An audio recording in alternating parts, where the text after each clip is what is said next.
Saya sangat berterima kasih karena semuanya bisa hadir di pertemuan malam hari ini, yaitu pertemuan bulan kitab suci, di mana suatu kebanggaan juga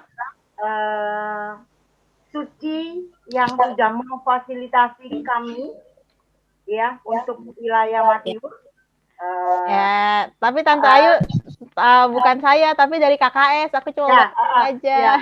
ya, sebentar. Terus kemudian saya berterima kasih sekali kepada semua anggota KKS, baik ketua maupun lainnya, yaitu Pak Agus ya, kalau tidak salah, Pak Heri, kemudian Bu Lucy, Ada Bu Lucy, ada Bu Rosita, ada Bu Eti, sama Pak Edwin dari KKS ini. Pak Edwin dan Bu Eti, suatu kebanggaan bagi kami semuanya karena mau dan bersedia untuk hadir dan memimpin kami di bulan kitab suci. Jangan benar-benar saya senang sekali dan sangat senang sampai saya nggak mungkin bisa keluar mata yang biasanya tidak bertemu tatap muka ya. Inilah Matius, wilayah Matius.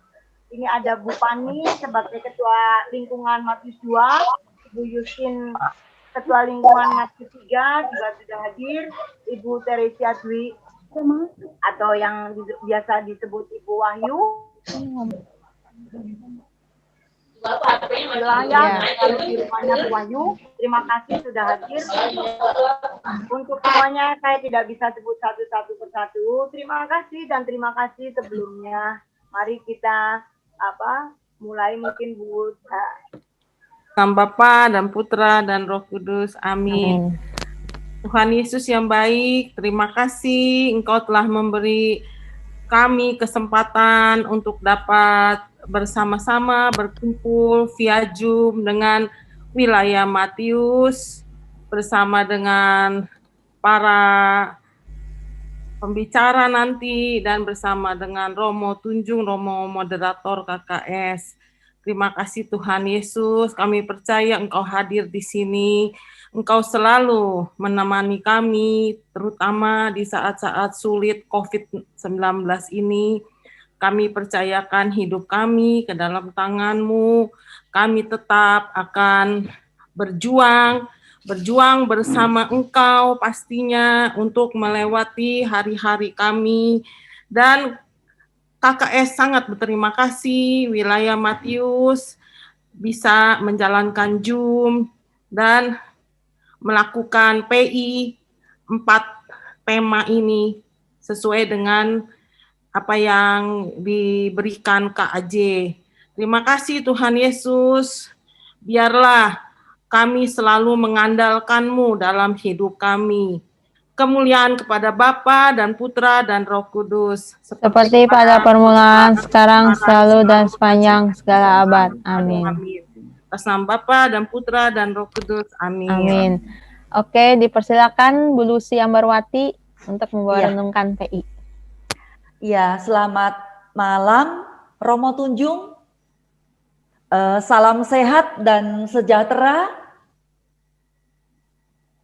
Bapak Ibu, saudara-saudari dari umat wilayah Matius, ya. Pada malam hari ini saya akan sampaikan mengenai 4 tema di dalam PI BKS 2020 ini, ya. Saya tidak akan menampilkan presentasi karena saya tidak mengajar Bapak Ibu. Ya. Nah, Bapak Ibu yang terkasih, semua tidak ada yang tahu bahwa dunia ini akan berubah drastis akibat COVID-19. Ya. Jadi semua elemen masyarakat itu berlomba untuk beradaptasi dengan keadaan yang baru. Ya, baik Bapak Ibu maupun saya. Jadi ini tidak bisa dipungkiri bahwa dalam proses adaptasi itu pasti banyak yang terseok. Ya, khususnya secara ekonomi. ya. Dan teknologi komunikasi pun menjadi jembatan utama dari manusia, ya, untuk berkomunikasi dan menjalankan tugasnya. Seperti pada malam hari ini, untuk bisa memandu, untuk bisa berkomunikasi, kita harus memanfaatkan Zoom ini. Ya. Nah, sebenarnya keadilan seperti apa sih yang ingin diwartakan di tengah krisis ini? Ya. Nah, salah satu krisis beriman di tengah dunia modern saat ini yang disoroti oleh Keuskupan Agung Jakarta adalah praktek dari ketidakadilan. Ya, untuk itu BKS 2020 ini menjadi kesempatan bagi kita semua untuk merenungkan keadilan Allah sebagai momen untuk membaharui hidup. Ya, pemazmur berkata, saya ingat banget ya dari Mazmur 82 ayat 3, saya ingat. Itu dikatakan bahwa berilah keadilan kepada orang yang lemah dan kepada anak yatim. Belalah hak orang sengsara dan orang yang berkekurangan. Nah, Bapak Ibu, dari seruan pemazmur ini kita bisa memperoleh inspirasi bahwa keadilan itu merupakan rahmat Allah yang bisa kita minta. Ya. Kita juga diajak untuk menyadari bahwa keadilan itu bukan suatu teori belaka. Ya, tetapi memulihkan keadaan manusia dari segala situasi yang terpuruk seperti saat ini. Ya, jadi keadilan Allah ini menjadi kekuatan yang memulihkan. Harapan akan lahirnya keadilan ini juga terasa saat gereja di Jakarta, di Indonesia merenungkan tema bulan Kitab Suci ini di tengah pandemi COVID-19.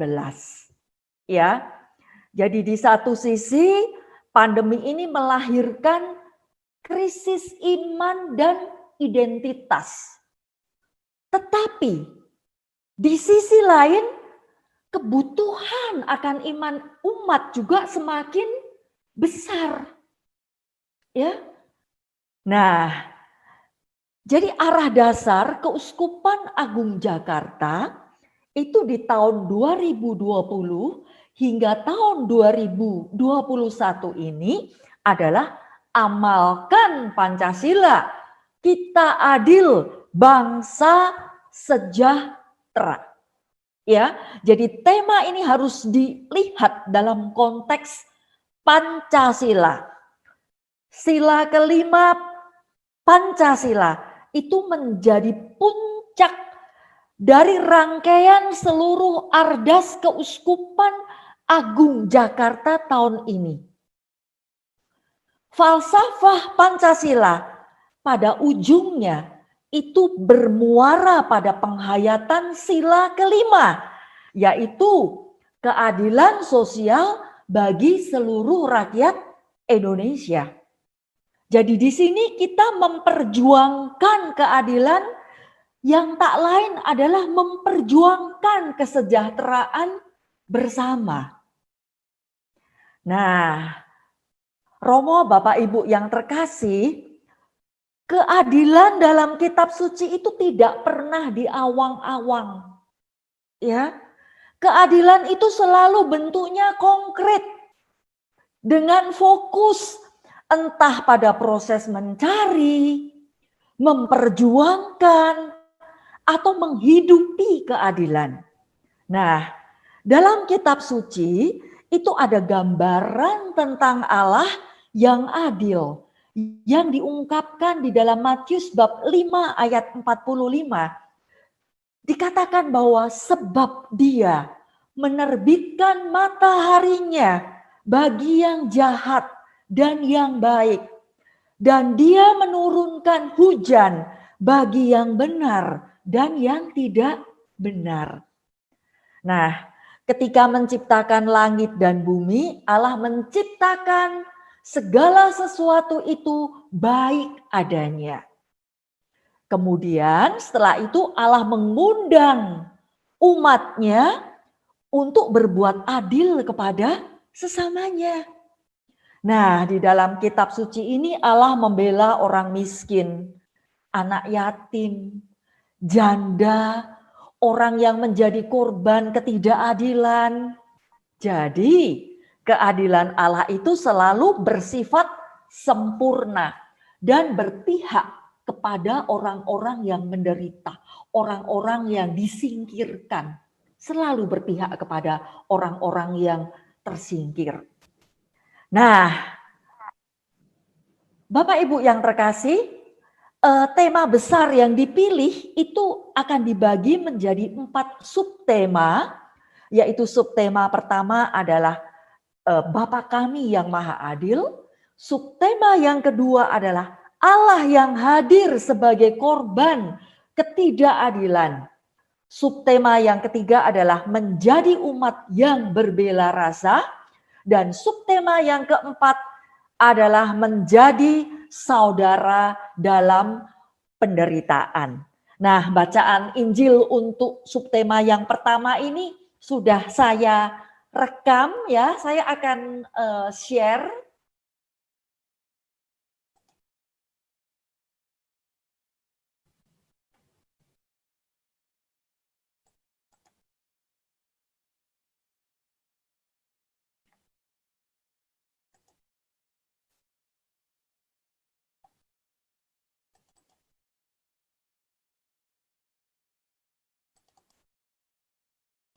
Bapa kami yang di surga, dikuduskanlah namamu, datanglah kerajaan. Videonya nggak ada Tante Lucy. Jadilah kehendakmu Iya nih di kok nggak ada bumi ya. seperti Suaranya di surga. ada sih.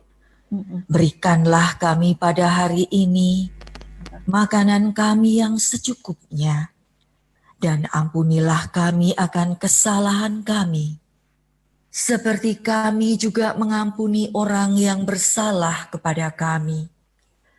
Dan janganlah membawa kami ke dalam pencobaan, tetapi lepaskanlah kami daripada yang jahat.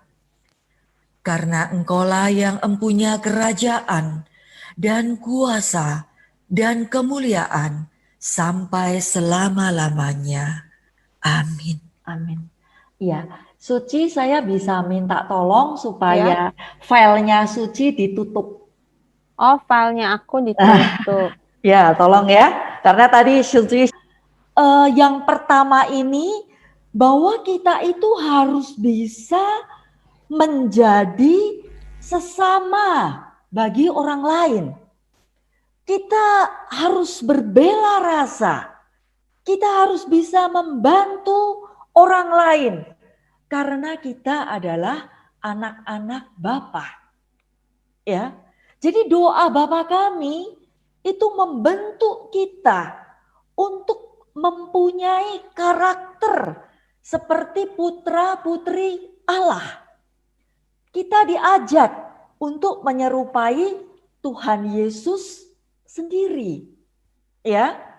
Nah, mau disadari bahwa doa Bapa kami itu secara sadar atau tidak, itu kita diajak untuk berdoa juga bagi saudara-saudari kita yang lain. Menjadi saudara di dalam suka dan duka. Ya. Jadi di dalam doa Bapa kami ini, setiap umat beriman itu diajak untuk membangun relasi yang erat dan mendalam dengan Allah yang kita panggil dengan sapaan Bapa. Ya. Jadi doa Bapa kami ini juga sekaligus menyadarkan setiap umat beriman Kristiani bahwa dirinya dan juga sesamanya adalah anak-anak dari Allah yang sama. Ya. Nah, kalau demikian kita semua ini bisa disebut sebagai saudara. Karena kita adalah anak-anak dari Bapa yang sama. Ya. Untuk itulah dalam doa Bapa kami memakai kata kami, bukan aku. Bapa kami yang ada di dalam surga, bukan Bapakku, tetapi Bapa kami. Nah, dalam doa Bapa kami ini merupakan doa yang mengajak kita untuk menjadi saudara satu dengan yang lain. Berdoa bersama-sama saudara seiman yang lain yang mungkin tidak tahu cara berdoa, yang mungkin tidak sempat berdoa, yang mungkin kelupaan untuk berdoa. Kita mohon rezeki pada Tuhan. Kita juga mohon rezeki untuk saudara-saudara kita yang lain. Ya. Jadi tekanan dari doa Bapa kami ini kita harus bisa menjadi sesama. Berbela rasa, membantu orang lain. Karena kita ini adalah anak-anak Bapa, sehingga kita diharapkan punya sifat seperti Bapa kita. Ya. Nah, tadi di dalam suara yang sudah direkam, itu dikatakan di dalam Matius bab 6 ayat 9. Bapa kami yang di surga, dikuduskanlah namamu. Jadi Tuhan Yesus itu menyapa Allah selalu menggunakan kata Bapa. Abba. Ya, bukan babe loh ya. Kalau babe beda loh ya. Ini menggunakan kata Abba. Bapa. Jadi ini adalah semangat Yesus ketika berelasi dengan Bapa. Yesus itu menyapa dengan bahasa sehari-hari, Abba. Karena Yesus ini begitu akrab dengan Bapanya. Ya. Jadi ungkapan Bapa kami yang di surga itu menunjuk pada kemuliaan Allah. Bahwa Allah yang kita sebut Bapa ini jauh melebihi Bapa yang ada di dunia ini. Jauh melebihi. Ya. Nah, di dalam Matius bab 6 ayat 10, datanglah kerajaanmu, jadilah kehendakmu, di bumi seperti di surga. Jadi dalam doa Bapa kami, kita mohon agar kerajaan Allah lah yang berkuasa di dunia ini. Kita ini diajak untuk berjuang. Berjuang untuk apa? Menghadirkan kerajaan Allah di muka bumi ini. Di mana kehendak Allah lah yang meraja. Sehingga manusia ini bisa merasakan kedamaian, keadilan, sukacita, keselamatan yang penuh. Bila kerajaan Allah hadir di dunia ini. Jadi ketika kita berdoa, datanglah kerajaanmu. Kita itu juga menuju kepada pertobatan. Melaksanakan kehendak Allah. Tidak memandang yang berbeda dari kita sebagai musuh kita.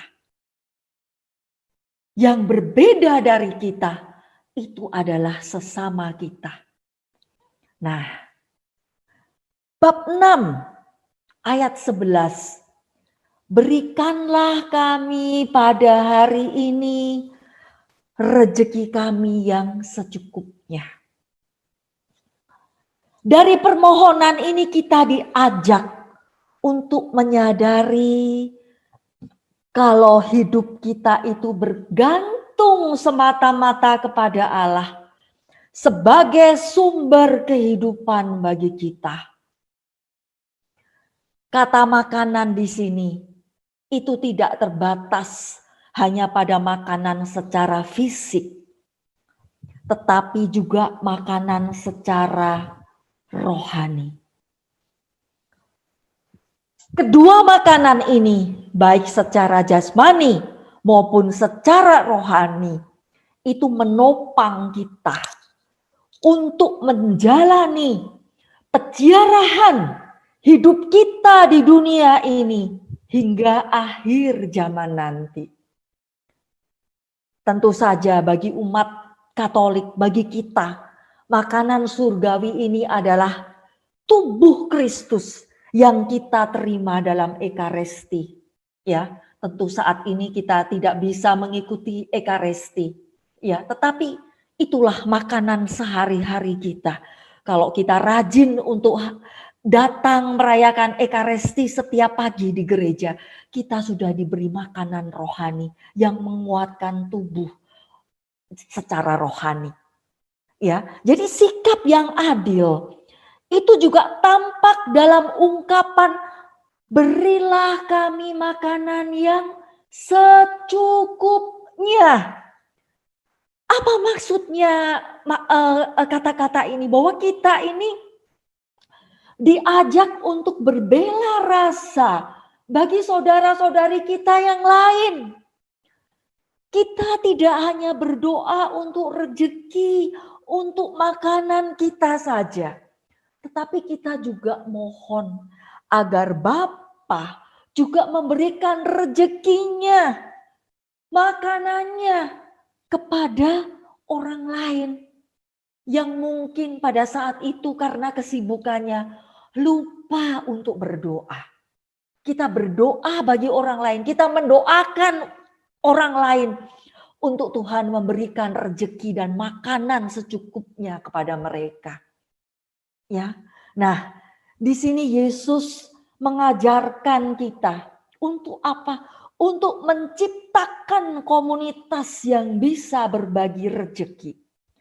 Makanan yang ada di dunia ini cukup asal ada hati yang penuh syukur untuk berbagi.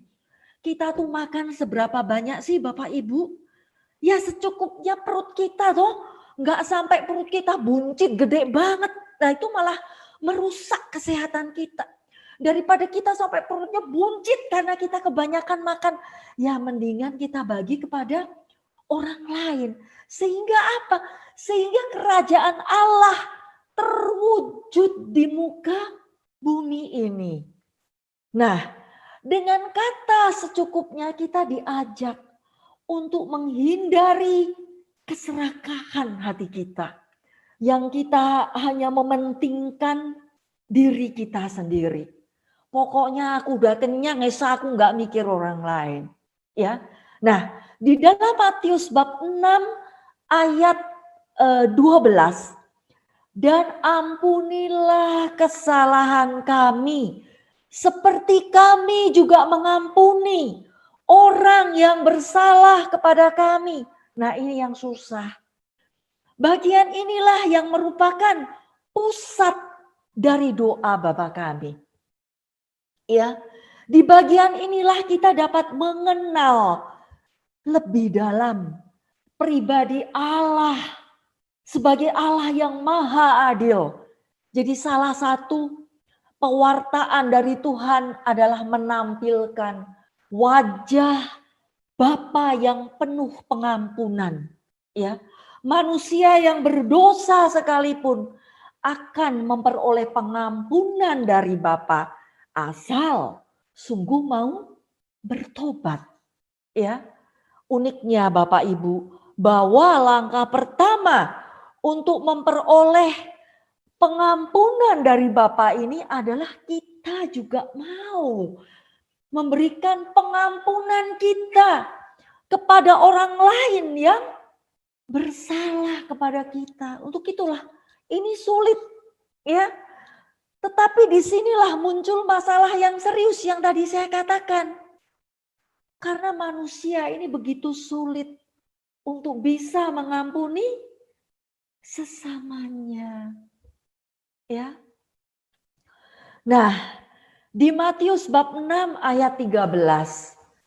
Dan janganlah membawa kami ke dalam pencobaan, tetapi lepaskanlah kami daripada yang jahat. Karena Engkaulah yang empunya kerajaan dan kuasa dan kemuliaan sampai selama-lamanya. Nah, ini adalah permohonan terakhir dari doa Bapa kami. Yang pertama adalah permohonan agar Bapa tidak memasukkan ke dalam pencobaan. Yang kedua adalah permohonan agar dibebaskan dari yang jahat. Di sini kita diajak untuk apa? Untuk menyadari segala kerapuhan hidup kita sebagai manusia yang mudah sekali tergoda dan tak berdaya terhadap kuasa kejahatan. Ya, jadi cara untuk terbebas dari yang jahat adalah menyatukan seluruh hidup kita dengan Bapa. Ya, demikian ini pertemuan yang pertama BKS tentang doa Bapa kami. Jadi sengaja saya ambil inti-intinya, pokok-pokok yang penting Ibu Bapak, supaya 4 pertemuan ini bisa selesai dan inti-intinya hal-hal yang prinsipil saya sampaikan kepada Ibu Bapak wilayah Matius. Nah, sekarang lanjut ya ke pertemuan yang subtema yang kedua ya Ibu Bapak ya.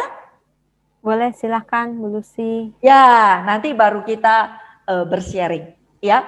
Pertemuan yang kedua ini subtemanya adalah Allah yang hadir sebagai korban ketidakadilan. Itu ada 2 bacaan yang mesti saya minta Pak Heri nanti untuk membacakan.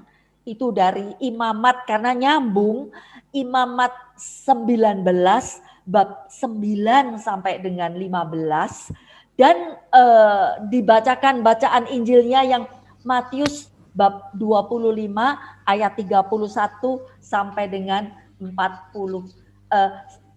Silahkan Pak Heri bisa membacakan untuk kita semua Pak Heri. Ya, Imamat bab 19 ayat 9 sampai 15. Pada waktu kamu menuai hasil tanahmu, janganlah kau sabit ladangmu habis-habis sampai ke tepinya. Dan janganlah kau pungut apa yang ketinggalan dari penuaian. Juga sisa-sisa buah anggurmu, janganlah kau petik untuk kedua kalinya. Dan buah yang berjatuhan di kebun anggurmu, janganlah kau pungut. Tetapi semuanya itu harus kau tinggalkan bagi orang miskin dan bagi orang asing. Akulah Tuhan Allah. Janganlah kamu mencuri, janganlah kamu berbohong, janganlah engkau memeras sesamamu manusia, dan janganlah engkau merampas. Janganlah kau tahan upah seorang pekerja harian sampai besok harinya. Janganlah kau kutuki orang tuli, dan di depan orang buta, janganlah engkau harus takut akan Allah. Akulah Tuhan. Janganlah kamu berbuat curang dalam peradilan, Janganlah engkau membela orang kecil dengan tidak sewajarnya, dan janganlah engkau terpengaruh oleh orang-orang besar. Tetapi engkau harus mengadili orang sesamamu dengan kebenaran. Demikianlah sabda Tuhan. Syukur Dengan kepada bacaan Allah. Injil, Ibu. Ya, sebentar Pak Heri, sebentar. Nah, terima kasih Pak Heri. Ya. Sebagaimana dalam kitab Imamat yang baru saja Pak Heri bacakan untuk kita semua, ini sebenarnya Allah sudah mengajak bangsa Israel itu untuk bertindak adil, ya, dengan menyisihkan rezeki mereka untuk orang miskin, berbelas kasih, berbagi dengan sesama manusia yang membutuhkan. Tentu saja dengan cara-cara yang mereka lakukan. Seperti tadi dibaca oleh Pak Heri, tidak boleh menyabit hasil ladang sampai habis. Jadi mesti disisakan, ya. Nah, harus sisanya ini untuk apa? Sisa ini untuk orang miskin, ya. Tidak boleh mencuri, ya. Zaman dulu juga nggak boleh itu nyolong-nyolong, ya, seperti itu, ya. Nggak boleh berbohong, ya. Ini semua ada nih tadi, ya. Nggak boleh bersaksi dusta, ya. Semua sudah ada hukum-hukumnya di Imamat, ya.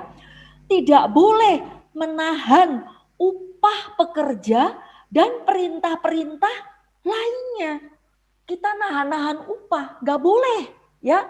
Jadi dalam kitab Imamat itu tersirat untuk bisa bersikap adil bahwa manusia ini cukup dengan cara menghindari atau tidak melakukan larangan-larangan itu. Ya, kenceng sekali tadi Pak Heri baca bahwa kamu tidak boleh begini, kamu tidak boleh begitu, ya toh? Kalau kita tidak baca dengan hati-hati kitab Imamat itu, lah wes, kita itu akan diam saja. Kita akan do nothing, tidak berbuat sesuatu, aman kok. Pokoknya kalau kita diam saja, kita nggak berbuat sesuatu, yo kita aman. Bukan itu yang dikehendaki. Lah ini nyambungnya ke Matius bab 25 ayat 31 sampai dengan 40. Pak Eri silakan Pak Eri.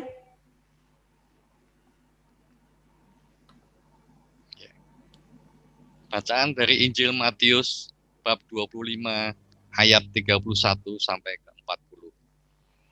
Apabila Anak Manusia datang dalam kemuliaannya dan semua malaikat bersama-sama dengan dia, maka ia akan bersemayam di atas tahta kemuliaannya. Lalu semua bangsa akan dikumpulkan di hadapannya, dan dia akan memisahkan mereka seorang daripada seorang, sama seperti gembala memisahkan domba dari kambing. Dan ia akan menempatkan domba-domba di sebelah kanannya, dan kambing-kambing di sebelah kirinya. Dan raja itu akan berkata kepada mereka yang di sebelah kanannya, "Mari, hai kamu yang diberkati oleh Bapa-Ku, terimalah kerajaan yang telah disediakan bagimu sejak dunia dijadikan. Sebab ketika aku lapar, kamu memberi aku makan. Ketika aku haus, kamu memberi aku minum. Ketika aku seorang asing, kamu memberikan aku tumpangan. Ketika aku telanjang, kamu memberi aku pakaian. Ketika aku sakit, kamu melawat aku. Ketika aku di dalam penjara, kamu mengunjungi aku." Maka orang-orang benar itu akan menjawab dia, katanya, "Tuhan, bila manakah kami melihat Engkau lapar dan kami memberi Engkau makan, atau haus dan kami memberi Engkau minum? Bila manakah kami melihat Engkau sebagai orang asing dan kami memberi Engkau tumpangan, atau telanjang dan kami memberi Engkau pakaian?" Bila manakah kami melihat engkau sakit atau dalam penjara, dan kami mengunjungi engkau? Dan raja itu akan menjawab mereka, aku berkata kepadamu, sesungguhnya segala sesuatu yang kamu lakukan untuk salah seorang dari saudaranya, untuk aku. Demikianlah Injil Tuhan. Terpujilah Kristus. Pujilah Kristus. Terima kasih Pak Heri. Nah, di dalam bacaan Injil yang dibacakan oleh Pak Heri, itu Yesus mengajak kita ya untuk lebih dalam mengasihi sesama. Yesus mengajarkan sebuah paradigma ya tentang sikap adil kepada Allah dan sesama. Jadi apa yang kita lakukan saat di dunia itu sangat menentukan diri kita di kehidupan yang akan datang. Jadi iman dan relasi dengan Allah itu diukur dari bagaimana selama hidup kita di dunia ini kita memperlakukan sesama kita. Ini akan lebih jelas nanti dalam pertemuan keempat, ya. Jadi di sini Yesus tidak memberikan perintah berupa larangan.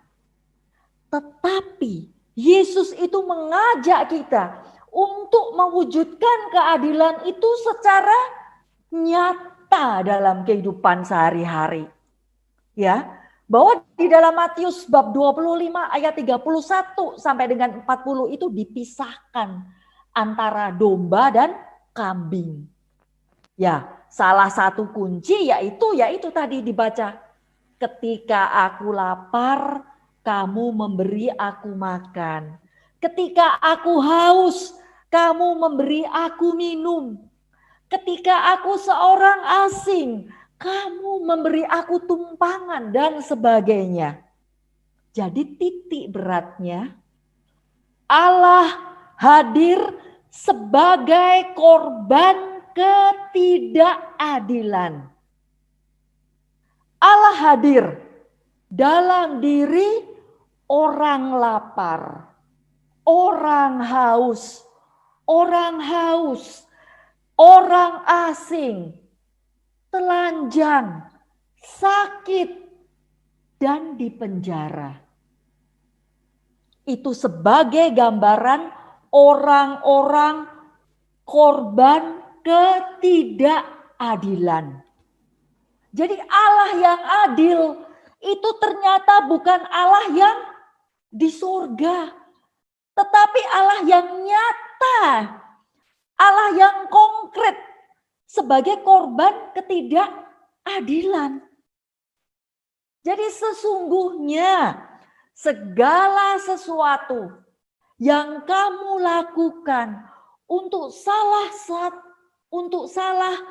seorang dari saudaraku yang paling hina ini, kamu telah melakukannya untuk aku. Nah,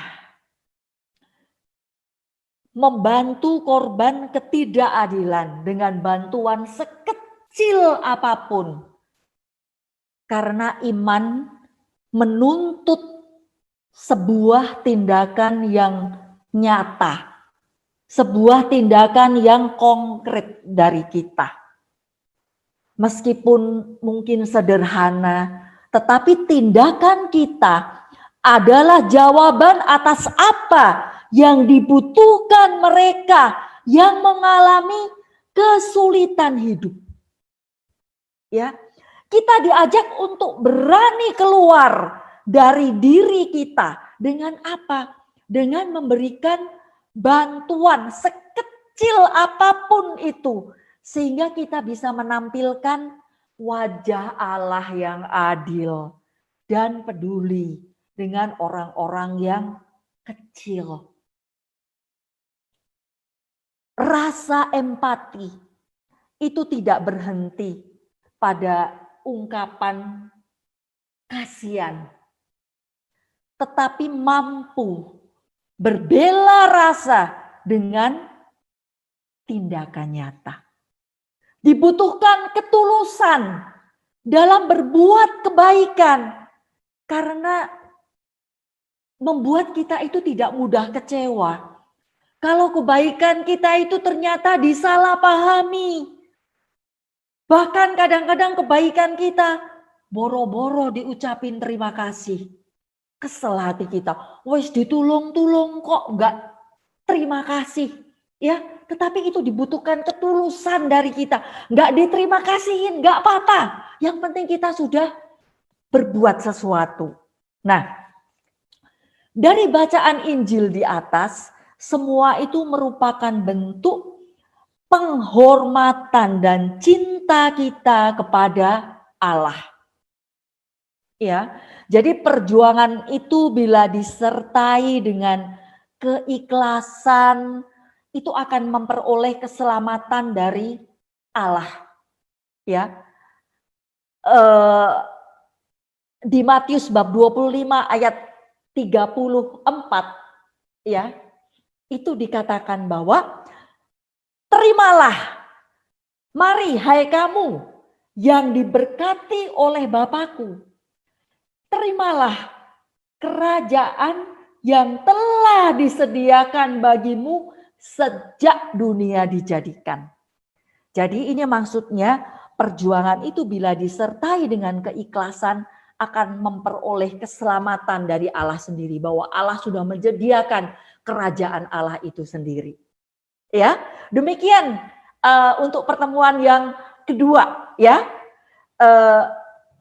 Beberapa hari, waktu Yesus datang lagi ke Kapernaum, tersiarlah kabar bahwa ia ada di rumah.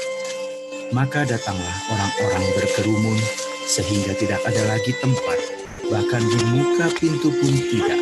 Sementara ia memberitakan firman kepada mereka, ada orang-orang datang membawa kepadanya seorang lumpuh, digotong oleh 4 orang.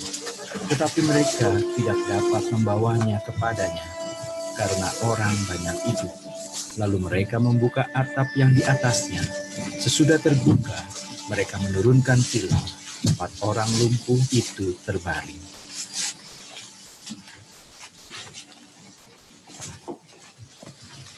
Ketika Yesus melihat iman mereka, berkatalah ia kepada orang lumpuh itu,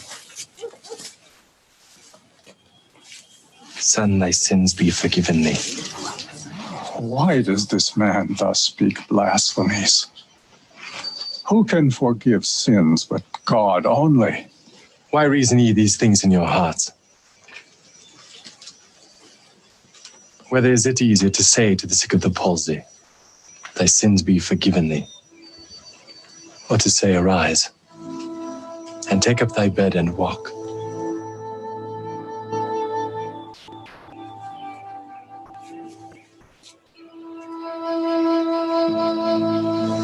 But that ye may know that the Son of Man hath power on earth to forgive sins,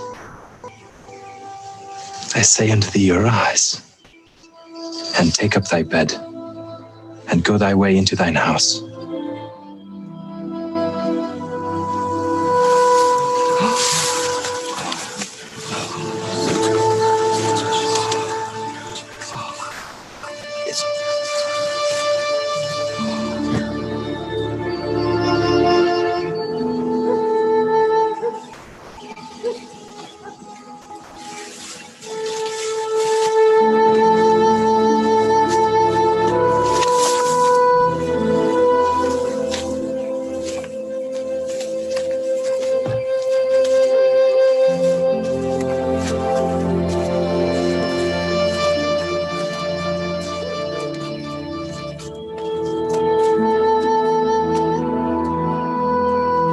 Demikianlah Injil Tuhan.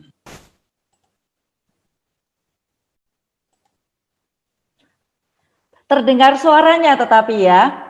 Dengar. Ya sudah, nggak apa-apa. Ini pertemuan ketiga, ini subtemanya adalah menjadi umat yang berbela rasa. Bacaan Injil ini diambil dari Markus bab 2 ayat 1 sampai dengan 12. Ya, di sini menekankan identitas awal gereja perdana. Jadi gereja perdana itu sudah suka menolong, ya. Jadi gereja awal.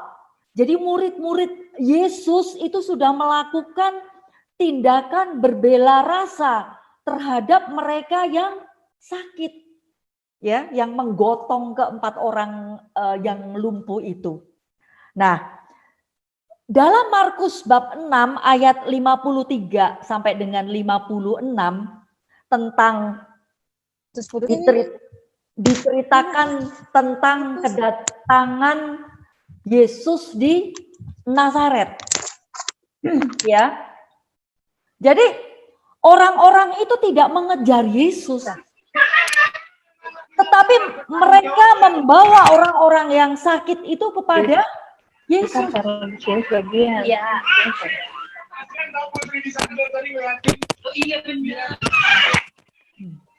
Ya. Jadi gereja perdana, gereja awal itu tidak mementingkan ego diri sendiri, tetapi mereka itu berbela rasa. Ya, berbela rasa untuk menolong orang yang punya keterbatasan, ya, komunitas yang membawa orang sakit kepada Yesus, ya, menjadi umat yang berbela rasa, ya, menjadi bagian dari gereja itu hingga akhir zaman. Nah, tadi sebetulnya video ini menceritakan bacaan Injil, ya, bacaan Injil yang ada 4 orang membawa seorang yang sakit dan menggotong, ya. Sebenarnya tidak jelas Ibu Bapak, apakah orang sakit yang dibawa ke hadapan Yesus itu adalah keluarganya, saudara, atau sahabat dari 4 orang tersebut. Tidak diceritakan di dalam kitab suci, ya, bahwa orang sakit yang dibawa oleh 4 orang itu dari 4 sisi yang membawa tandu itu, apakah itu temannya, apakah itu keluarganya, itu tidak diceritakan. Ya, yang kita bisa menarik satu kesimpulan bahwa orang sakit itu hanya pasif, diam aja, ya. Yang aktif ini adalah orang-orang yang membawa ini loh, yang membawa si sakit ini. Mereka ini mempunyai inisiatif, ya. Inisiatifnya apa? Dengan naik untuk bisa membongkar atap rumah itu, di mana Yesus sedang di dalam rumah itu. Karena orang banyak berdesak-desakan sehingga tidak ada space untuk bisa masuk. Dan 4 orang inilah yang punya kreativitas untuk membongkar atap rumah itu. Ini bukan sebuah hal yang mudah loh Bapak Ibu. Karena apa? Karena mereka itu kan dihalangi oleh orang banyak yang memenuhi rumah itu. Kalau suk-sukan di dalam rumah, satu sama lain suk-sukan, gimana orang mau bisa masuk ke dalam rumah? Ya. Nah, jadi keempat orang tersebut itu berjuang untuk bisa naik ke atap rumah. Ya. Mereka membuka pintu kecil di situ. Ya. Dan menurunkan si sakit itu persis di hadapan Yesus. Ya. Persis di depan Yesus. Ya. Jadi Yesus menghargai iman mereka. Baik iman si sakit maupun iman dari keempat orang yang sudah bersusah payah untuk membawa orang yang sakit itu. Nah, Ibu Bapak, di sini yang dapat kita petik adalah rasa solidaritas ini, berbela rasa dalam membawa orang sakit dan berkebutuhan khusus. Ini kan orang lumpuh, ini kan difabel. Dia kalau tidak dibawa 4 orang itu gimana dia bisa ketemu dengan Yesus dan disembuhkan? Nah, inilah rasa empati, rasa rasa solidaritas adalah dasar dari berlaku adil.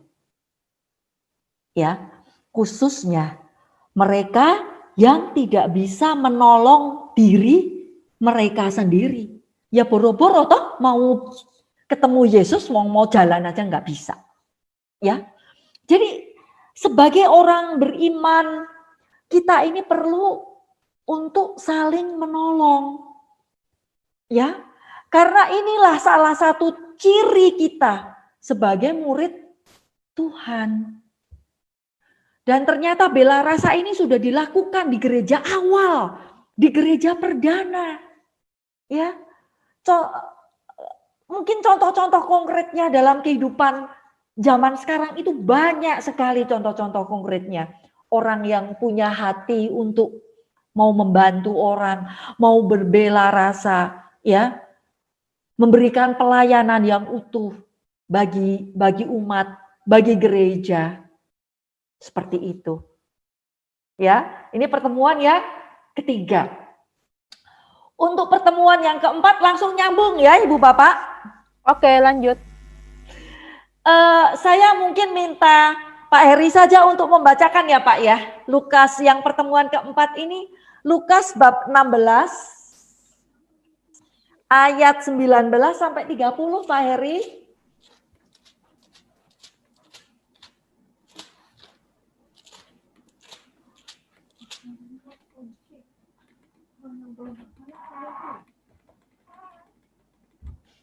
Lukas 16 ya Bu. Ya, ayat 19 sampai 30. Saya takut nanti videonya hanya terdengar suara. Sudah dibaca saja biar ngeresep. Ya. Lukas bab 16 ayat 19 sampai 30. Orang kaya dan Lazarus yang miskin.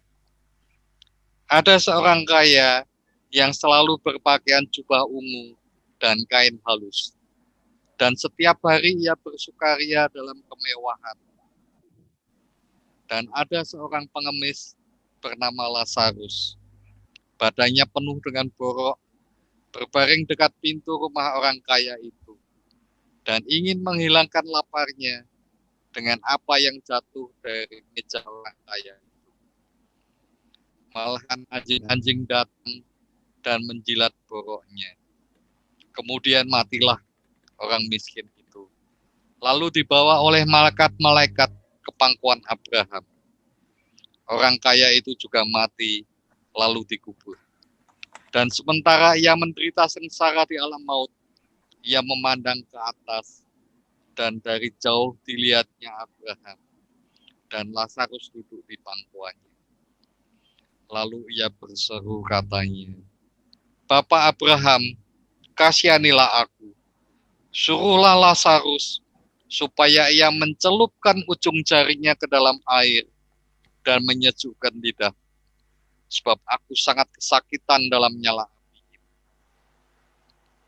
Tetapi Abraham berkata, Anak, ingatlah bahwa engkau telah menerima segala yang baik sewaktu hidupmu.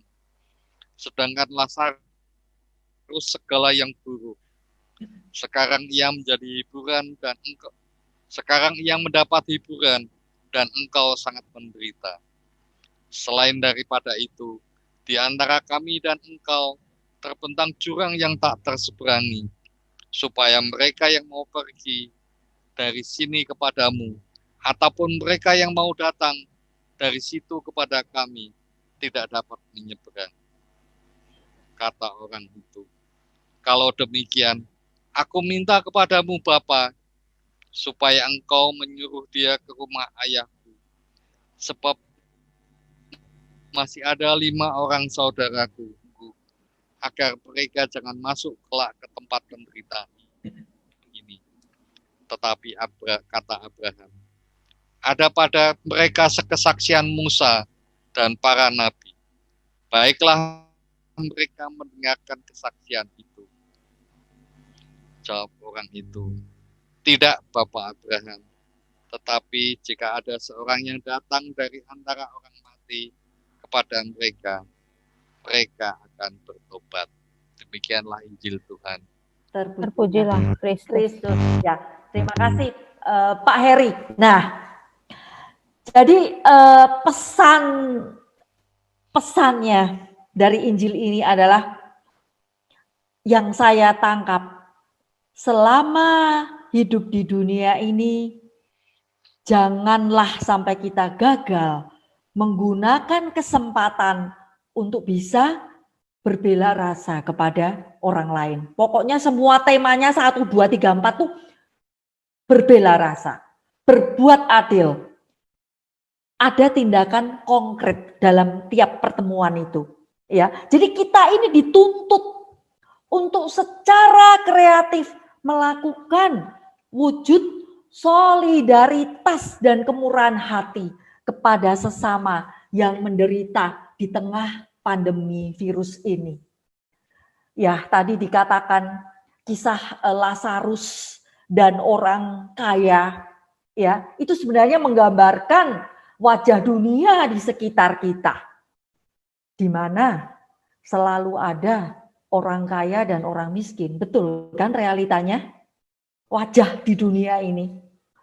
Orang kaya hidupnya nyaman, mewah, dan Lazarus yang miskin, badannya penuh borok, kelaparan. Dikisahkan orang kaya itu memakai pakaian sutra yang halus. Ya, kalau zaman dulu bisa menggunakan pakaian yang warna ungu, itu adalah suatu pakaian yang sangat mahal dari segi warna maupun kualitasnya, halus, ya, dikatakan. Hidupnya yang bermewah-mewahan. Sebenarnya juga tidak ada yang salah, tapi dengan adanya Lazarus yang miskin, ya, penuh borok itu mungkin seperti sakit kusta, ya. Kalau dulu tuh borok itu seperti sakit kusta. Sakit kusta mengeluarkan nanah, mengeluarkan darah, seperti itu kan, bisa membayangkan Ibu Bapak. Itu orang sudah tidak mau dekat. Karena orang seperti ini tuh dianggap najis pada zaman dulu. Jadi si Lazarus ini hidupnya benar-benar tidak orang tuh tidak mau dekat sama dia. Mungkin juga dia tidak bisa mendapatkan pekerjaan. Siapa orang yang mau ngasih pekerjaan kepada Lazarus yang ngelihat aja udah jijik? Seperti itu, karena najis. Orang zaman dulu kalau ada darah-darah itu udah najis. Ya, nah, masalahnya Lazarus ini kan berbaring di dekat pintu orang kaya itu. Ya, berbaring di dekat pintu orang kaya itu, dan makan apa? Makannya itu makan yang jatuh dari meja si orang kaya itu. Ya. Nah, Lazarus itu makan dari apa yang terbuang dari meja si orang kaya itu. Ya, bukan dikasih loh, tapi yang terbuang dari meja orang kaya itu. Nah, sebenarnya yang menjadi permasalahan tadi, saya tadi katakan bahwa orang kaya yang nggak ada salahnya dong seperti itu, tetapi sebenarnya fakta kemiskinan itu kan ada di depan matanya dia toh. Fakta kemiskinan itu sebenarnya begitu dekat dengan si orang kaya itu. Wong dia bisa lihat Lazarus yang berbaring setiap hari di dekat pintu rumahnya. Sementara Lazarus kelaparan, dia berpesta pora dengan kemewahannya. Kontras sekali. Ya, jadi kehadiran Lazarus itu tidak jauh dari kehidupan si orang kaya ini. Tetapi yang menjadi masalah, orang kaya itu tidak berbuat apa-apa. Lazarus itu dianggap tidak pernah ada. Dianggap sampah, bahkan diperlakukan seperti anjing. Bukan lagi diperlakukan sebagai manusia. Harkat dan martabat Lazarus ini udah seperti binatang. Kenapa? Kan diceritakan tadi dibaca oleh Pak Heri. Anjing-anjing datang juga ke tempat itu. Ya, bisa jadi Ibu Bapak bahwa anjing-anjing ini di bawah meja dengan Lazarus makan bersama. Jadi Lazarus ini makan bareng anjing. Anjing-anjing itu makan dari remah-remah juga. Bapak Ibu mungkin masih ingat cerita seorang ibu yang minta anaknya disembuhkan oleh Yesus. Kan dikatakan oleh ibu itu menjawab, anjing itu makan remah-remah dari tuannya. Nah, jadi anjing ini adalah binatang yang najis. Binatang yang liar. Apalagi kalau orang zaman dulu sampai kena liurnya, waduh itu dianggap najis. Kan ada itu ya di imamat. Nah, anjing-anjing ini menjilati borok Lazarus. Menjilati borok itu kalau orang itu bisa juga menjilati, itu bisa untuk menyembuhkan. Anjing punya anak kecil-kecil menjilati anaknya, ya itu ada kasih sayang, ya. Di sini anjing itu bisa lebih menunjukkan kasih sayangnya kepada si Lazarus ini dengan menjilati borok Lazarus. Anjing lebih bisa menunjukkan kasihnya, ya. Nah, ceritanya pada saat keduanya meninggal, ya, itu situasi menjadi terbalik, Ibu Bapak. Si orang kaya yang dulu hidupnya nyaman, yang dulu hidupnya mewah, kini terbalik. Harus mengalami penderitaan di alam maut. Sedangkan Lazarus yang selama hidupnya menderita itu mendapatkan kemuliaan dan duduk di pangkuan Abraham. Beda sekali kan setelah mati.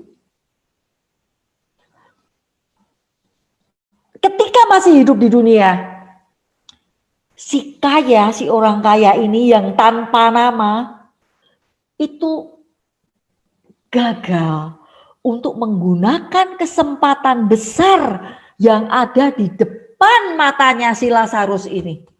Kan Lazarus ada di depan matanya, ya, untuk bisa berbagi, untuk bisa menolong Lazarus. Tetapi tidak dilakukan. Nah, ternyata setelah meninggal, si orang kaya ini di api yang begitu panas, ya, itu ternyata sifatnya, karakternya itu enggak berubah, Ibu Bapak. Dari mana karakternya itu enggak berubah? Ternyata orang kaya ini masih nyuruh-nyuruh Lazarus. Lazarus ini sudah dianggap kacung. Di alam baka pun juga nyuruh-nyuruh Lazarus seolah-olah Lazarus ini masih kacungnya. Dalam cerita dikatakan bahkan 2 kali orang kayanya menyuruh-nyuruh Lazarus. Yang pertama di ayat 2 sampai dengan 4. dikatakan si kaya ini berkata kepada Abraham, Bapak Abraham, suruhlah Lazarus supaya ia mencelupkan ujung jarinya ke dalam air dan menyejukkan lidahku. Dia udah kepanasan. Dia minta kepada Bapak Abraham supaya Lazarus itu mencelupkan ujung jarinya ke dalam air dan menyejukkan lidah dia. Itu yang kedua. Masih nyuruh-nyuruh lagi ya kepada Bapak Abraham. Kalau demikian Bapak ya, supaya engkau menyuruh dia ya, menyuruh dia itu Lazarus ke rumah ayahku. Sebab masih ada 5 orang saudaraku. Supaya ia memperingati mereka dengan sungguh-sungguh. Agar mereka itu jangan sampai masuk ke dalam api seperti dia. Itu ada 2. Di ayat 27 hingga 28. Itu menyuruh-nyuruh Lazarus. Nah, di sini si orang kaya itu tidak hanya dituntut untuk berbelas kasih kepada Lazarus si miskin. Tetapi dalam kemewahannya, si orang kaya ini sebenarnya juga diajak untuk berlaku adil. Menjadi saudara bagi Lazarus, berbela rasa untuk Lazarus.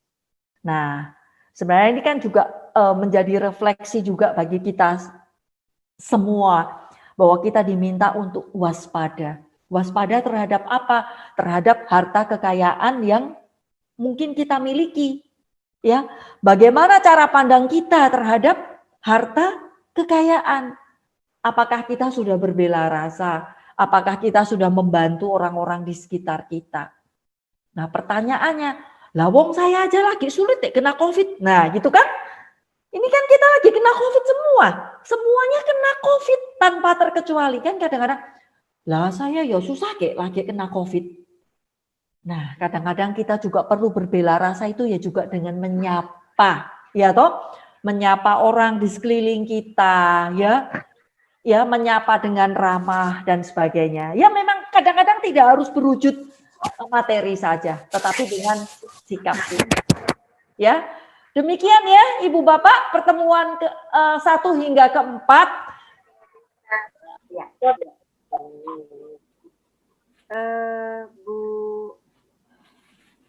Ibu Bapak semuanya hadir. Di sini saya mau bertanya atau apa ya. Seperti hanya saya sudah melakukan seperti ini, bahwa saya mengundang semuanya untuk ikut dalam pertemuan dan juga saya mengajak mereka dan juga saya pernah ya membantu seorang. Apakah saya sudah dikatakan itu adil dan berbela rasa? Meskipun mungkin yang tadi dikatakan bahwa belum tentu orang suka dan senang serta mengatakan bahwa itu bagus atau tidak gitu, berkenan atau tidak. Apakah saya sudah melaksanakan seperti ajaran yang dikatakan Yesus? Apakah itu adil, berbela rasa seperti itu, Ibu Lucy dan Bapak Ibu sekalian dari KKS dan Ibu Rosita sebagai ketua dan semua kunjung. Terima kasih, Bu Lucy. Iya, loh. Ini mau ditanyakan atau mau sharing dari Ibu Mariana? Ya, ini sharing dari Ibu Mariana. Ya. Kayaknya sih sharing. Sharing ya. Iya. Iya, memang. Ya, luar biasa. Iya, saya senang sekali memandu di lingkungan Matius 1 ya. Saya belum pernah memandu di lingkungan Matius 1 walaupun saya sangat berharap sebetulnya bisa memandu di lingkungan Matius 1. Ini baru kesampaian di lingkungan Matius 1. Saya melihat banyak sekali yang bersemangat ya. Dalam keluarga ada yang 4 orang ya, ada yang 3 orang, jadi kumpul jadi satu. Jadi guyup ya kalau orang Jawa bilangnya guyup di lingkungan Matius 1. Saya sungguh senang sekali bisa memandu di lingkungan Matius 1 khususnya. Karena Matius 1 ini yang paling ujung ya, Ibu ya. Ya betul, paling ujung dan yang mohon maaf sering ya paling ujung. Ini sih kalau untuk dari yang pertemuan keempat aja. Iya. Keempat itu kan temanya tentang Lazarus yang dikucilkan ya dari orang kaya. Iya. Tidak ada kepekaan dari orang kaya tersebut. Ya mungkin kalau saya cuma keadilannya kadang ngerasa cuma saya kesentuh aja sih ya. Kadang-kadang melihat tidak bisa memberikan bantuan langsung. Saya ketemu di jalan aja sih seperti itu. Misalkan ada rasa iba atau rasa prihatin atau rasa empati kepada misalnya pemulung gitu. Iya. Tidak.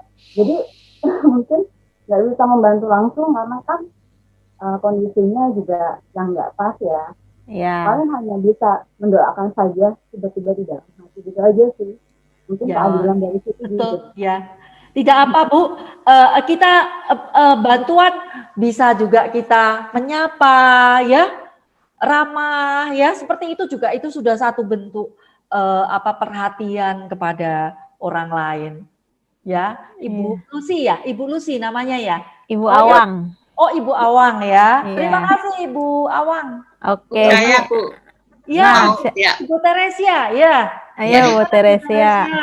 Ya, terima kasih. Jadi sebetulnya solidaritas itu sudah diajarkan Bapak Ibu saya sejak saya kecil. Karena Bapak Ibu saya itu hidup di dalam lingkungan yang secara ekonomisnya itu tidak merata. Jadi ya udah untuk saya teruskan itu gampang gitu ya. Untuk saya teruskan ya sudah memang biasa gitu. Kemudian saya di Kelapa Gading itu dulu memang ada berapa orang, 2 atau 3 orang yang saya santuni gitu ya.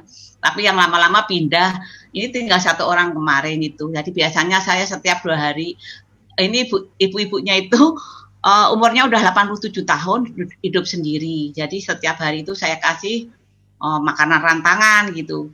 Tetapi karena suami saya itu kemarin itu sakit, dia nggak mau gitu, saudaranya nggak boleh terima makanan dari saya. Jadi ada sesuatu yang hilang gitu dari saya yang biasanya saya tuh ngasih makanan gitu supaya saya juga bisa ngobrol dengan ibu itu karena ibu itu kan sendirian gitu. Jadi minimum setiap hari saya bisa ngobrol sama dia dan dia juga perlu teman. Tapi saudaranya nggak boleh ya. Akhirnya saya belikan dalam bentuk natura gitu. Jadi solidaritas itu sudah diajarkan dari Bapak Ibu saya sejak kecil. Betul, gitu, betul. aja ya. Betul. Ya, Bu Teresia sudah berbagi dan berbela rasa dengan orang. Memang kalau mengajarkan itu sejak kecil jadi tertanam ya Bu Teresia ya. Ya, tertanam di dalam diri kita. Sekarang Bapak sudah ada di rumah atau masih di rumah sakit, Ibu? Masih di rumah sakit karena belum bisa makan. Jadi itu kerongkongannya itu infeksi kena ventilator gitu. Oh, yang tadi. Jadi jadi sebetulnya kalau COVID-nya sih udah negatif gitu. Cuman kok belum bisa makan itu yang belum bisa bawa pulang. Dan sebetulnya suami saya juga udah secara fisiologis udah nggak betah banget kan karena sendirian kan. Iya. Iya. Iya, Ibu sudah berapa lama Ibu sakit, Ibu? Ya itu. Ya udah sebulan. Sudah sebulan ini ya. Nanti di dalam doa umat kita doakan bersama ya untuk suami Ibu ya. Tapi saya salut Ibu sudah berbagi dengan tetangga, paling tidak tetangga. Ya. Iya, paling tetangga yang paling dekat. Ya. Kalau di rumah di Jawa Tengah itu kan sama tetangga itu kan kurang apa bisa minta ya. Kalau di Jawa kan seperti itu, saya ingat juga orang tua saya juga sama tetangga kurang apa ya sudah minta gitu ya, saling berbaginya itu lebih ini banget ya, lebih dekat ya di sana ya. Iya. Iya, terima kasih Bu. Terima kasih Bu Teresia. Nah, berikutnya siapa yang tersentuh hatinya? Saya tambah. Oke, boleh. Sedikit ya. Pak Heri, iya Pak Heri. Pak Heri. Bapak Ibu, untuk BKS tahun ini, PI BKS tahun ini agak berbeda dengan PI BKS tahun-tahun yang lalu. PI BKS tahun ini rasanya lebih terasa seperti PI APP. Dalam arti kata setelah kita mendalami kitab suci, kemudian hendaknya kita ikuti dengan aksi nyata. Tapi tadi sudah disinggung oleh Ibu Lucy, lah sekarang ini masa pandemi, saya sendiri kan sedang dalam kesulitan, gimana mau bantu? Nah, itu benar banget ya. Tapi kita di dalam beraksi nyata itu, dalam hal yang sangat sederhana pun, kita dapat beraksi nyata, yaitu misalnya saja kita dengan menjalankan aturan kesehatan atau protokol kesehatan yang diminta oleh pemerintah, itu kita sudah berbagi. Dalam hal ini kita berbagi melindungi orang lain. Kalau kebetulan kita sebagai penular, atau kita melindungi diri kita sendiri dari orang-orang di sekitar kita, sehingga kita juga tidak menjadi beban bagi orang lain. Nah, itu jadi jangan khawatir, kita berbaginya dengan cara apa? Banyak sekali cara yang kita bisa berbuat dengan berbagi itu, ya. Apalagi kalau orang yang ingin berbagi, yang membagi-bagi makanan, apa itu, kita juga sekarang perlu memperhatikan juga, karena keadaan yang sekarang ini akan berlangsung cukup lama, ya. Ahli-ahli memberitahukan pada kita bahwa keadaan ini nggak akan berjalan 1 tahun ke depan, tapi lebih dari 1 tahun ke depan. Sehingga kita di dalam membantu pun, kita harus selektif, kita harus melihat siapa yang benar-benar terbantu, yang perlu kita bantu, ya, dan kemampuan kita untuk membantu. Karena kita jangan sampai kita habiskan daya kita untuk membantu saat ini, kemudian saat-saat mendatang kita nggak bisa membantu lagi. Nah, itu juga perlu mendapatkan pemikiran, ya, cara bagaimana kita membantu. Ya, itu ada tambahan dari saya. Oke, terima kasih Pak Heri. Tidak bisa membantu sesama dengan materi ya, karena keadaan kami juga itu begini. Jadi kami mungkin ya kalau ada tetangga yang sakit atau apa, kami menengok, atau ada yang minta tolong tensi darah, karena saya punya ya, saya tolong untuk tensi gitu. Wah, puji Tuhan. Ya, jadi kalau ada yang tetangga atau yang pinjam oksigen tengah malam pun kami layanin, karena kan kami juga punya oksigen, anak saya kan sakit, jadi ada persiapan oksigen. Jadi kalau tengah malam tetangga minta tolong pasang oksigen, ya saya bantu gitu. Itu saja. Kalau Tapi yang lain-lain, emang kadang kalau pelayanan itu nggak harus dari materi ya. Benar ya Bu Lucy ya? Ya, betul itu. Yang tadi sudah disampaikan oleh Pak Heri juga. Tidak harus dengan materi. Ya, berbagi itu, meminjamkan oksigen, wah itu sangat bermanfaat. Iya, tensi lagi. Zaman sekarang tensi kan bagus banget. Ya. Untuk jaga kesehatan. Sangat bermanfaat. Iya. Oke, terima kasih ya Bu Siska. Ya, sama-sama. Selamat malam, Bu. Ya, saya mau maaf, suara saya jelas nggak ya? Jelas, Ibu. Jelas. Jelas ya. Ya, dari pengalaman sehari-hari aja, dari kehidupan kami sendiri. Ya, kalau ngomong masalah kesulitan, ya mungkin ini negara pun sulit, apalagi rakyatnya. ya semuanya mengalami kesulitan. Cuman dalam kesulitan ini kita kan juga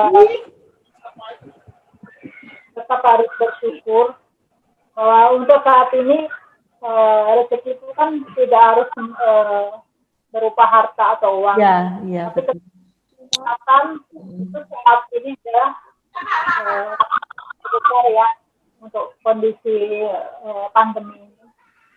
Jadi ya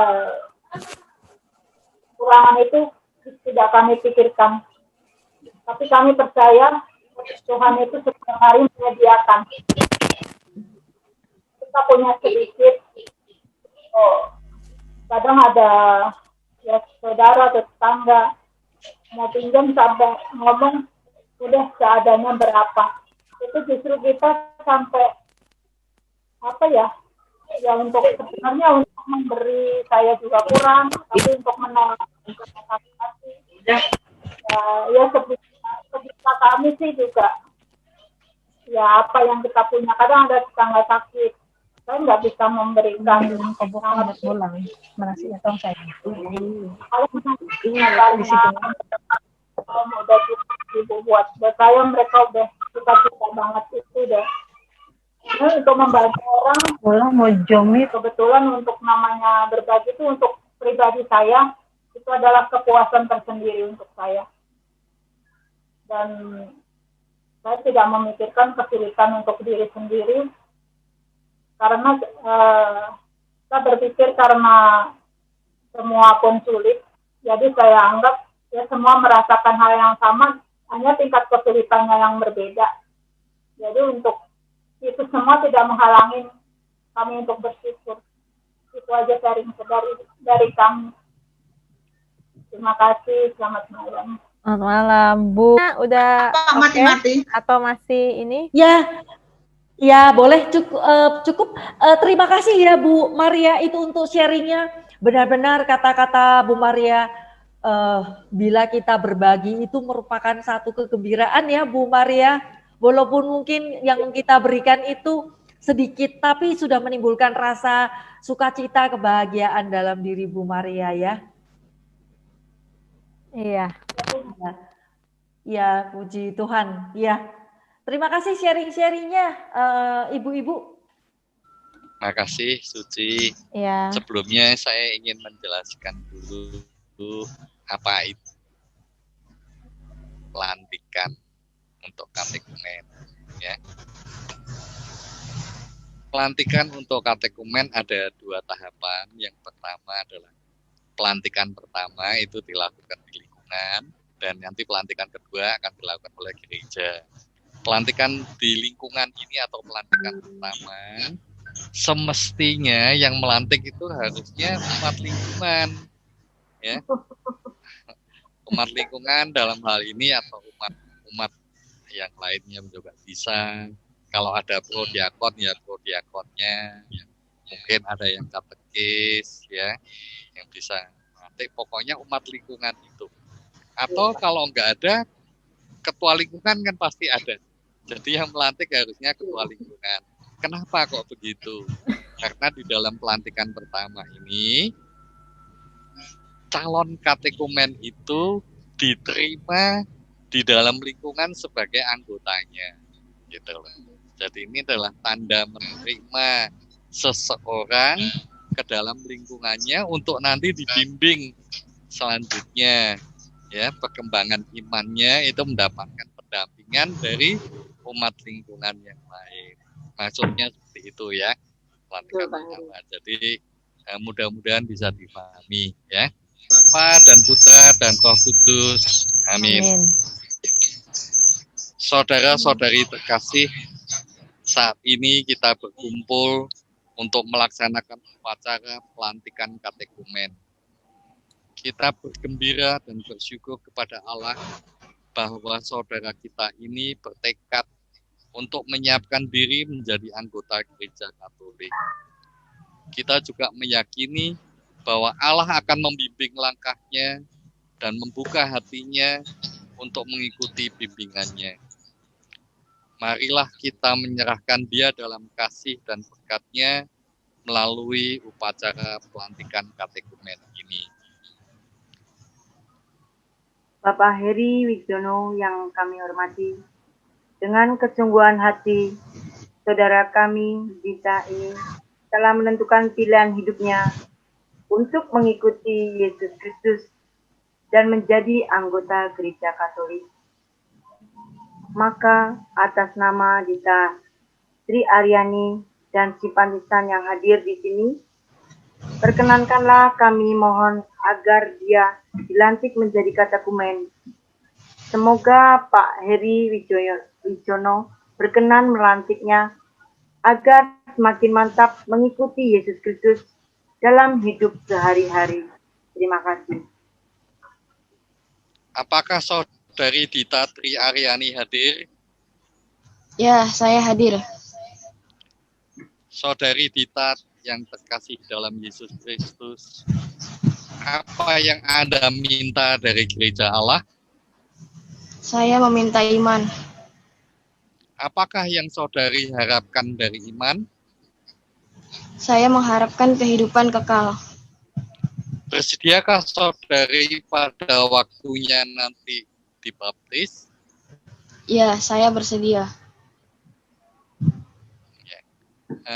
Bersediakah saudara-saudari umat wilayah Matius untuk mendampingi saudari Dita Tri Aryani? Ya, kami bersedia. Ya. Saudari Dita Tri Aryani, terimalah Injil Yesus Kristus Putra Allah. Terima kasih. Ya. Oke, Ibu Ayu, doa umatnya oleh Ibu Awang ya tadi. Info dari Ibu Ayu. Dipersilakan doa umat Ibu Awang. Bapa kami bersyukur atas rahmat kesehatan yang Kau berikan sampai hari ini. Terima kasih Tuhan atas pendalaman kitab suci malam ini. Semoga kami dapat menjalankan share gitu. Kita share. Menggenapkan firman-Mu dalam kehidupan kami dan kuatkanlah iman kami. Kami mohon kabulkanlah doa kami ya Tuhan. Kami berdoa juga bagi para imam, biarawan dan biarawati. Curahkanlah Roh Kudus-Mu selalu kepada mereka agar mereka tetap setia kepada panggilan-Mu. Kesehatan dan kekuatan di dalam menjalankan tugas pelayanan dan kehidupan mereka. Kami mohon kabulkanlah doa kami ya Tuhan. Kami mohon kepadamu Tuhan, mampukan kami untuk kuat menghadapi masa pandemi ini. Berikanlah ketenangan dan kekuatan dalam diri kami, khususnya bagi para medis, juga mereka yang sedang sakit, terutama bagi Bapak Wahyu yang dalam perawatan di rumah sakit karena dampak dari COVID-19. Sembuhkanlah mereka Tuhan, kami mohon. Kabulkanlah doa kami ya Tuhan. Tuhan, kami bersyukur atas ketetapan hati bagi Dita Andriani yang bertekad di dalam melakukan panggilan. Berikanlah agar dia tetap setia kepadamu. Kami mohon kepadamu Bunda Maria agar Engkau senantiasa membimbing hati dan imannya. Kami mohon. Kabulkanlah doa kami ya Tuhan. Oke. Bapa yang Maha Baik, sungguh kami bersyukur dan berterima kasih bahwa pertemuan PI-BKS bagi wilayah Matius ini telah berjalan dengan baik dan lancar dan disertai dengan proses untuk menerima sakramen pembaptisan bagi Dita. Bapa, kami mohon kiranya Engkau memberikan kesembuhan bagi Ibu Christine yang saat ini sedang menjalani kemo. Kiranya belas kasih dan kemurahan Tuhan yang akan memberikan kesembuhan melalui para dokter yang merawat, melalui peralatan-peralatan dan obat yang saat ini digunakannya. Bapa yang Maha Baik, kami juga berdoa bagi kami putra-putrimu yang hadir di sini beserta keluarga kami masing-masing. Semoga Tuhan membentengi kita dengan kesehatan yang baik, menjauhkan kami dari segala sakit penyakit, terutama virus corona ini. Kami mohon. Kabulkanlah doa kami ya Tuhan. Semua doa yang kurang sempurna ini kami haturkan, kita doa Bapa kami bersama-sama. Bapa kami yang ada di surga, dimuliakanlah namamu, datanglah kerajaan-Mu, jadilah kehendak-Mu di atas bumi seperti di dalam surga. Berilah kami rezeki pada hari ini, dan ampunilah kesalahan kami, seperti kami pun mengampuni yang bersalah kepada kami.